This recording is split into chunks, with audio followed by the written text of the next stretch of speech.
SnowFall, Season 4, Episode 10. This season finale was good. It was good. It was good. A little anticlimactic, quite honestly, for me. We'll talk about it. But this season finale was good. Ultimately, I believe Season 4 of SnowFall was good. I also think that it's probably about as good as it's going to get. For those who do not know, I am the Black Guru. What I offer is sage wisdom. And this is the Black Guru SnowFall review. I mean, people know me. People know that when it comes to SnowFall, I'm critical. Because of some of the erroneous ways that they do storytelling, some of the underwhelming plot elements that they introduce. So I'm very critical and skeptical when it comes to SnowFall, but I will have to admit, I cannot tell a lie. This season was good. I personally haven't reviewed SnowFall since season 2, but it seems as if they fixed a lot of those things that was wrong with SnowFall back in season 2. They've condensed the story down. They're telling a more linear story. Now, do I love the story that they're telling? Not really, and I'll talk about that momentarily. I don't love it because it harkens back to the things I didn't like about the back half of Sons of Anarchy. And it's no coincidence that both of these shows are on FX. But Sons of Anarchy did this thing where they were basically chasing their tail around the entire time. They're going to get the guns, and before they get the guns, they got to pick up so-and-so, but so-and-so's got the key to the warehouse. But oh no, we can't find so-and-so, so now we got to find him. But once we find him, we realize that he's working with the bad guy. Oh no, now we got to do this to get the guns back. And it's a lot of this shit, and it's just like, it seems like the big picture is not really in play. And it's a bunch of mundane tasks just to get our characters back to the status quo. So there's no progress in the story. There's just setbacks and then a return to the status quo. That, for me, wears thin, and it wears thin relatively quickly. So, but let's talk about tonight's episode. Just as I finish up giving kind of that overarching viewpoint. We start off tonight's episode with Alton and his Black Panther. You know, he's coming back in. They're playing the 70s music. He's bouncing his ass back in. You know, fight the power. You know, he's got his Black Panther thing going on. And, you know, his son, Franklin, didn't want to stand for the national anthem, cliche. But he's coming up there and he takes his kid out of school and he's basically like, fuck y'all, you know. My kid ain't got to stand for no anthem for a country that don't love them, all that sort of shit. So they start with that, and I'm like, okay, we're establishing maybe some father-son stuff here. We go back to that later, and it doesn't really land, in my opinion. But then we have Franklin asking Mom, hey, Mom, where's Alton at? You know, I need to get with him. I need to talk to him. Mom's like, hey, you know, basically, Hammer, don't hurt him. Don't hurt him. So then we get Scully, you know, after his girl died, both his baby girls. Now he's ready to go to World Truth War. Truth be told, Scully should have been ready to do some shit last week when his girl was ready to ride on niggas. You know, he should have been ready to ride for his daughter, but he was doing all this fucking, I'm a Christian, you gotta get that hate out your heart. But now since his girl dead, now he ready to ride and do shit. It just, to me, makes Scully a little bit inconsistent of a character. It's just inconsistent as far as, you know, when he's ready to kill, and he puts a gun to his homeboy, basically announcing his intentions to basically murder Franklin and the rest of the Saints and anybody who comes by. So now he's on a war path, a rampage, I should say. So then we get Leon basically back driving Franklin around again. Even though earlier in the season he said, I don't want to be your little fucking driver boy. But he's back being a little fucking driver boy. And they call Teddy. Teddy calls Franklin. Franklin calls back off the beeper to tell him, hey, turn on the radio. Your fucking dad is giving out all the goddamn information. The dad had Teddy's name. He had his nickname. He had pictures and all that shit. He's like, look, I'm ready to rat out the CIA because Alton's dad think he's fighting a freedom fight right now, which in a sense he is, but man, it's big time shit in Hollywood, man. You might want to chill out. So then we get this scene where Franklin moseys his way looking for Alton into the shelter. He goes into the shelter basically demanding to see Alton. Alton's not there, and the people who work for the shelter are not telling Franklin where Alton is and giving him any information. So then it's this weird scene. Some people may have liked it. Weird piece of dialogue for me, but he's like, do you know who funds this place? It gets a great donation from the Franklin Saint Foundation. Hi, I'm Franklin Saint. That's okay, but it kind of fucks with the realism, and that's really my problem with SnowFall. This shit don't never feel like South Central LA 1985. It don't. Like, it doesn't. Man Boy did a bunch of that shit. He would go on these monologues and then be like, have a nice day. All this fucking shit. It just doesn't feel like fucking South Central LA, man. It just doesn't. And the dialogue, some of the dialogue fits. Onk's dialogue, Scully's dialogue, the way they deliver some of the stuff, but SnowFall. So, he basically kicks all of the homeless people out, basically promising he'll reopen everything once he gets what he's looking for, which is Alton's, because he want to get to Alton. Teddy calls back and basically says, you know what, Franklin, you're done. This is no longer in your hands. I'm about to start, handling things my way. So, that's where we are in the story.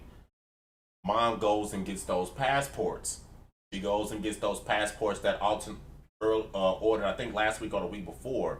She goes back and get those, and so she has a little bit of a plan to get the fuck out of Dodge as well. Alton makes a deal to apparently meet with Franklin. They meet back out the house. So they meet at the house and they basically have a conversation about, hey man, what's going on as far as, you hooking me up with Teddy. Tell him I want to talk to him, because I'm going to rat his motherfucking ass out. He's going through with this plan and Franklin's trying to tell him, hey man, slow the fuck down. And Alton asks Teddy, what the fuck, you scared of him? And Franklin goes, yeah, ain't you? So, we see kind of the dichotomy between the ideologies between Alton and Franklin. One thing, I will give SnowFall credit is that they've always kind of pitted these two characters' ideologies against one another. I think Alton is an important character because he gives the sense of community to the show as the CIA, kind of essentially breaks down inner city Los Angeles, the black community. And he kind of represents what that stands for prior to the fall. So I've always appreciated that. But then they get a knock at the door. It's motherfucking Scully with the sawed-off shotgun. Where you at, Franklin? It's slow talking ass. So he here to come kill every motherfucking body. So he's creeping through the house, giving his best Terminator 2 impersonation, I guess, with the sawed-off shotgun. They basically catch him slipping. They kind of flank him on one side, Alton on one, Franklin on the other, and they end up shooting Scully, and he limps out the house. So then they have a bit of a conversation about, hey, I really want to meet up with Teddy. Franklin's like, no. Alton sneaks behind him and cracks him upside the motherfucking head, knocking him out, incapacitating him as he, goes further with this plan. Franklin wakes up from his concussion, calls Teddy, but hey, the meat's already ready to go. And as he's running out the house, his mom is there, and she says, I'm going with you. I'm going down there with you. So she insists that she's going with him, and Franklin allows her to come. So then we get here. And this is what I mean by anticlimactic. I didn't enjoy this scene. I didn't enjoy these moments. First, we get a Black Power speech from Alton about the community and Teddy's basically saying, you know, it is what it is. It's not about all that, which he makes a bit of a good point in which he said, well, Franklin's doing all of this, and you raised Franklin. So don't pin it all on me when it's your boy who's doing this stuff. He didn't turn down the opportunity to do all of this. But if we remember what happened, see, this is what I mean by SnowFall being inconsistent. If we remember what happened, Teddy basically kidnapped Franklin. He hit Franklin with a car, kidnapped him, tased him way back in season 1. And that's when he leveraged him back into the dope game to start selling the keys and stuff like that. So let's not forget the strong arm maneuver that Teddy used to get Franklin back in the game. SnowFall forgets shit like that when they do their storytelling. This scene was more about black power versus black ownership in the quality of the community. That was the baseline here. And, you know, it just didn't work for me. It didn't work for me. It works. I want to emphasize, it works. It didn't work for me because it was kind of like womp womp womp. But we go over and we meet Scully. Scully comes to the hospital, points a gun at Auntie. He basically points a gun at Auntie. He's ready to smoke Auntie. And she talks him down and hits him with the, you know, it's these Martin Luther King speeches for me. I'm sick of this shit. And there's all these, do what's the right thing to do, Scully. We can't keep killing and killing and killing. You kill and they kill and we'll all be dead and the killing don't never stop. I fucking hate all this fucking Dr. King shit, man. Like, it's just, that's what I mean by anticlimactic. Like, your daughter just got killed. Your girl just got killed. They didn't Dr. King speech them niggas. They killed their ass. But when it's time for you to come get your revenge, it's Dr. King's speech? Get out of here. Get out of here. But anyway, it's just an unsatisfying conclusion. Like, I don't understand it. It's really plot protection, quite honestly, but whatever. Ankh shows up, you know, kind of assists with the talk down, kind of gives a wink and a nod, notices that Scully is pretty much bleeding out from the events earlier at the Franklin household. And then he kind of sees that, you know, he's slipping and Scully is slipping, and then he attacks him and takes the gun away and womp, womp, womp. So then we go back to the meetup, and that's one thing about SnowFall 2 I don't appreciate. Half the goddamn show takes place in parking lots and behind alleys and under bridges, bro. Like, half the fucking show takes place under bridges and all this sort of shit. Like, golly, like, everything takes place in these fucking meetup spots. I'll be like, shit. But anyway, Mom jumps in the middle of the gun. Stop it, you guys, stop it. Wait a second, let's think about this. What if we just leave and go to Cuba? Would you let us go? Would you let us live then? You know, and then she gives her fucking Dr. King speech and begging and pleading for mercy and shit. But we're talking big time CIA outing. We're talking big time fucking dope being moved, kilos back and forth. And she gives her speech, and that somehow calms the, you know, the savage forces. And then, you know, he allows them to go. Him being Teddy allows them to go, and he decides not to shoot or kill Alton. So they get on a plane and they say their goodbyes. Franklin's not really interested in giving too many goodbyes to his dad, understandably so, because his dad really did run his mouth a little bit too much and put everybody in danger. He does give his mom a heartfelt goodbye, you know, saying later to her. And then Teddy rolls up and says, you know, I'm going to be gone for a while, man. You know, they might replace me with somebody. I'm going to be out the picture for a while. So, you know, you'll get your keys from somewhere else and all this sort of shit. So Franklin shows up to the hospital basically to catch up with Teddy and Auntie and Ankh, Louie and Ankh. And, you know, Ankh's basically like, you know, nah, bruh, not right now. We're not really fucking with you right now. Truth be told. We're not really fucking with you right now, OG. You know, tear your ass. And they told their ass my fucking favorite part of tonight's episode. We finally get fucking a Lucia sighting. Oh, wow. The deuteragonist of season 1 has returned. Lucia's fucking been spotted. And I guess She's going to be a significant part of the story moving forward. Imagine that. 5 seasons later, the fucking second main character from season 1 returns. So we get some pictures given. Lucia's still out there. Oso still looking for. I thought she may be on crack because she did smoke crack back in season 1. But I guess that, this shit, like I said, the inconsistency of SnowFall, she could be the fucking president of Venezuela for who the fuck we know. For how inconsistent they are with their characters, but whatever. And then we get an interesting scene here, very interesting. Ankh walks in and basically demands their freedom. Saying, you know what, Frank, we're going to start buying keys from you. That's, we making a deal and we're going to be moving this shit ourselves, bro. We don't really need to be up under you like that.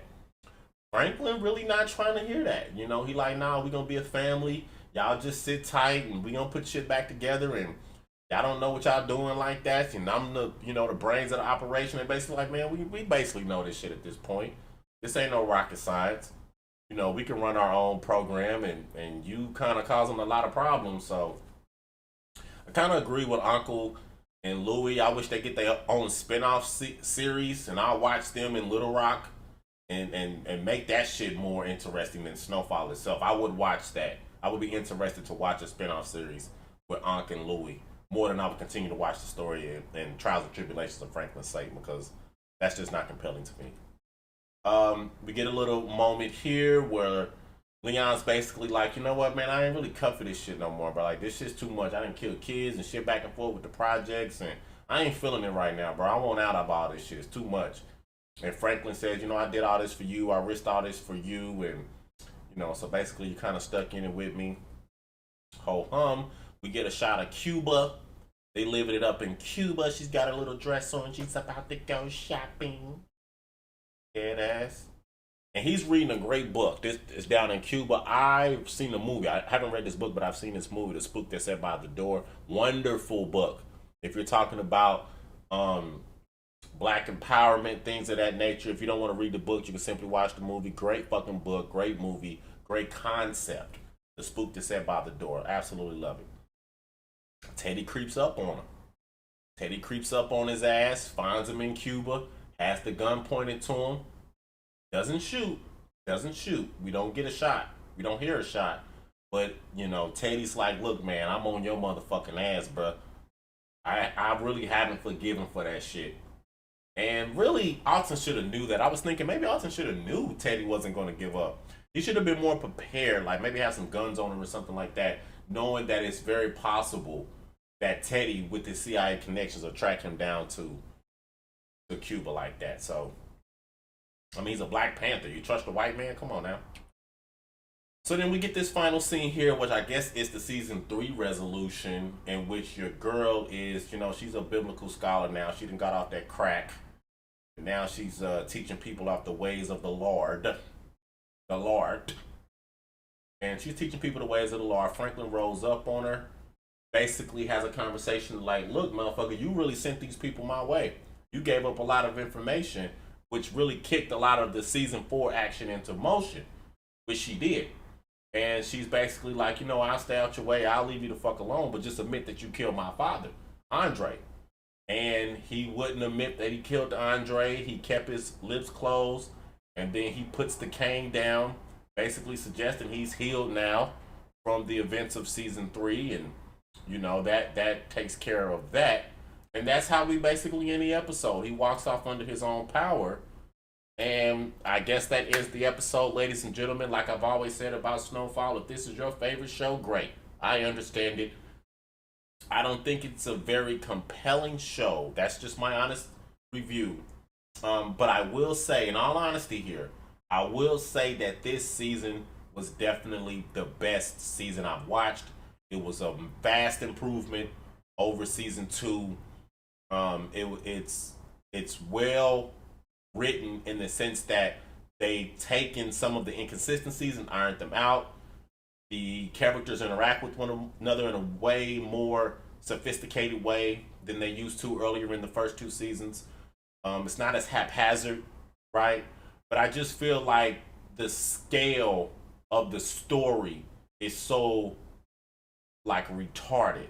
Like, it's kind of the scale of the story is just not very good, quite honestly. Like, you have this big concept of idea of CIA bringing dope into South Central LA, but we focus everything on just a few individuals: Scully, Manboy, um, you know, the relationship between Teddy and Franklin's mom and his dad, and da da da da. But the story is almost Games of Thrones thronish, right? Like, you could tell a massive story. You got a lot of locations, you got a lot of people, you got a lot of decentralized things that you can tell if you focus more on the nature of the story you're telling. But they're telling this real concise story with a very high concept, and I just don't think that they're taking it where it could be taken to where it's really compelling television. Um, but I want to give the actors credit. They did a great job this season. I think everybody did great. It was just the fact of the matter that I wish they would just go there. Maybe in season 5 they do, right? Maybe we get some more Teddy in Venezuela and some of that conflict down there. Maybe we get some more Ankh and Louie and Little Rock. I'm really with that. That's like the most optimistic thing about the show moving into season 5. I really would wish they would just peel back off of Franklin a little bit. The Franklin Saint story, I think there's more story to be told around the country and also around the city than just what's going on with Franklin Saint. You know, so like I said, this to me it's not a Breaking Bad type of story where you have a centralized figure and we follow him in his journey the same way Breaking Bad was. It's more of a The Wire type of story where we in The Wire you're in the city of Baltimore and all of these various things are happening. Now, even though we have some central people we revisit consistently, The Wire, we're going all over the city, these different things. We're meeting new people every season. Like, everything feels authentic because the story is more about the city of Baltimore and not necessarily the individual characters that we follow week in and week out. But SnowFall is more like Breaking Bad in the sense that we're just following Franklin Saint and the Saints. And the most important things that happen in the story, period, happen to the Saints. And I feel like, lastly, or just to finalize, the concept of the CIA bringing dope into the country in the 80s is too big to centralize it on one family and one character like that. So, for those who do not know, I am the Black Guru. What I offer is sage wisdom. This has been my SnowFall Season 4, Episode 10 review.